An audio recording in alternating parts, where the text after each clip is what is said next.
దగ్గు, throat infection కానీ ఏమి, తుమ్ములు ఏమీ రావు. 7-8 నెలలు వచ్చిన పిల్లలకు పళ్ళు పెడతారు కదా, సీతాఫలాలు వాళ్ళు నోట్లో పెట్టుకుంటే కరిగిపోతాయి. అలాంటి వారికి బాగా పెట్టండి, చాలా మంచిది ఇమ్యూనిటీకి ఇవి. అయితే డాక్టర్ గారు, మీరు మొదట చెప్పారు ఈ పండులో క్యాలరీస్ అనేవి చాలా ఎక్కువ ఉంటాయి అని. అవునమ్మా. మరి సాధారణంగా షుగర్ వ్యాధితో బాధపడే వాళ్ళు కానీ, లేదంటే అధిక బరువు ఉన్న వాళ్ళు కానీ క్యాలరీస్ ఎక్కువ ఉన్న ఫుడ్ని అవాయిడ్ చేయమని చెప్తూ ఉంటాం మనం. అవునమ్మా. మరి వాళ్ళు తినొచ్చు అంటారా?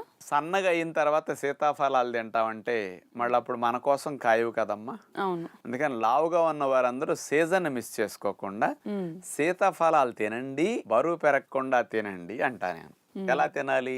సాయంకాలం మీరు పుల్కాలో, చపాతీలో లేదా అన్నమో తింటారు, అవి కట్ చేయండి. ఓకే.